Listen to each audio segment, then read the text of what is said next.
No sign of Albara yet. Maybe he stood you up. I don't know. Something feels wrong. Well, stay alert. I'm starting to trust your instincts.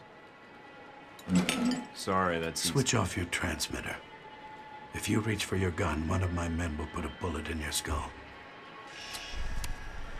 Transmitter's off. I don't plan on reaching for my gun unless you make it necessary. Once I have the information I need, I plan to leave. You will not be harmed. Perhaps you thought you could enter Rome under the radar. You almost did. But you broadcast your location. Eventually. I had to. You were my last lead. I'm here to find out what Halbeck is doing in Rome and their ties to Al-Samad. And what led you to believe that Halbeck has any interests in Rome or Al-Samad? Are you denying that either one is true? I do not believe you would have come here without evidence. And what makes you think that? You aren't here in an official capacity. You are operating under Alpha Protocol. Interesting. Considering the program's secret, I would have expected you to say traitor, unless you have insider knowledge. If you think you're the first to be abandoned by your government, you would be wrong. You are Michael Thornton, an American citizen, but you have traveled extensively since birth. A known freelancer. I'm an operative now. After Saudi, I had to change my 5-year plan. I'm guessing you're here to confirm the file you have on me. Anything else you need to check? Reports place you as someone loyal to your country, and who believes in carrying their missions through. Is that so odd? In today's day and age, yes. But not to me. And you were the one who crossed paths with a German mercenary in Moscow. Z. I get around, and she was a little insistent we get together. I am not surprised. She is a mercenary, but hardly professional, or discreet, it seems. If you were her boss, I can understand why. Oh, I had no role in her training, I assure you. So, you know a great deal about me, and I know who you are. You're Leyland's right-hand man, his lackey, toady, henchman. And you wear those gloves to keep the blood off your hands. I've read your dossier. You've lived a full life. Kuwait, South Africa, that oil refinery explosion in Moscow. It's like a concert tour with you. Yes. You, on the other hand, have managed to enter Rome quietly. I didn't know you were here until an hour ago. You're skilled at keeping a low profile. No murders, no public announcement. Very impressive. What happened to Albara? Dead, of course. Once you'd ID'd him, well, his use to me was at an end. In less than a day's time, you have already managed to cause me considerable inconvenience. Now, tell me what you're doing here. I was tracking down a lead, and it looks like I've found it. I see. So you thought all you had to do was wait and we would speak. Interesting. What I don't understand, though, is why we're talking at all. Unless keeping me alive is important for some reason. I have orders, and I am a cautious person. So am I. And I think we have room to negotiate. No, I am not authorized to make deals. Besides, I believe you have nowhere to go for help. In that situation, it is a rare man who goes to his enemy's door. So, yes, this is a social call. A warning. You have proven yourself capable, but pursuing this course of action will not serve you any longer.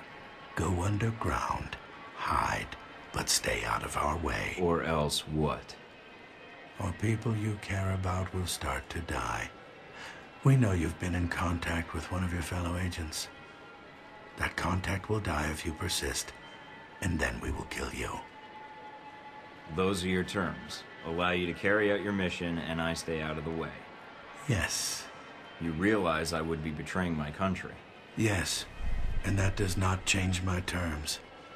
I understand your feelings, and I encourage you to set them aside. So we're done here. I leave Rome, leave you to your plan, and that's it.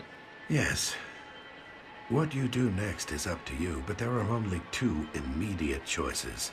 Leave, you live. Stay, you die. I think you're the one who needs to leave. And it's simple, because your boss's plan is flawed. Really? Leyland's never seen the world outside of the boardroom or an air-conditioned limo. And he's planning something to change the world? Doesn't seem to me like he knows what he's doing. Of course. He provided a goal, another provided a plan, I provided the means. We are done here. Leave Rome. If we see each other again, it will be the last time.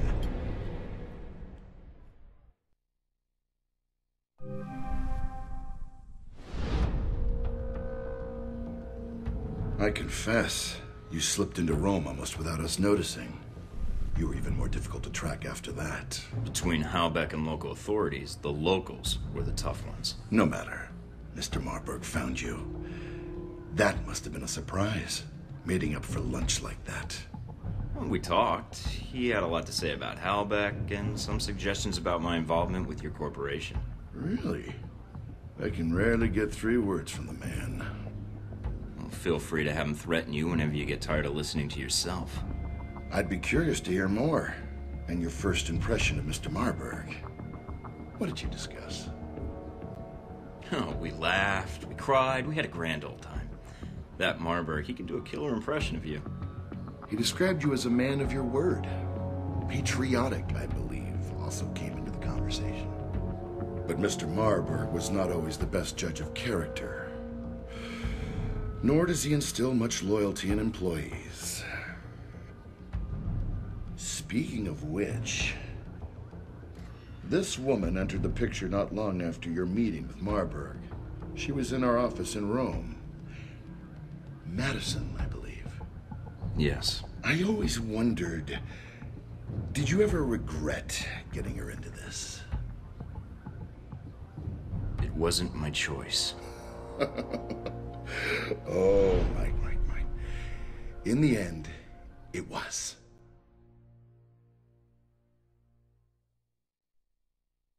Mike, we may have a problem. The VCI employee I mentioned before, Madison, I think she's going to act. What do you mean, now? She's calling the operator and asking for you by name. She can't be working for Marburg, unless this is a trap. Who is she calling? The city directory. And maybe the police next. If she does... Can you intercept the call? Redirect it? What? Why? Did you see her picture? No way am I missing out on that action. Nice. Okay, let me patch her through. Operator? Miss St. James? Hello? Yes, is this the operator? No, Miss St. James. This is Michael Thornton. Oh, thank God. Mr. Thornton, please, you have to listen to me. I don't believe we've met before. How do you know my name and why are you calling? I have reason to believe your life is in danger. I know it sounds crazy, but... You don't say. I don't want to discuss the details over the phone. This line may be tapped. She is a sharp one. But it's important I speak to you immediately. Is there someplace we can meet? Of course. I'll send you the address of a local restaurant. All right. I still have to hail a cab. I'll have one sent to your cross streets. Oh, okay. I'll see you soon, Miss St. James.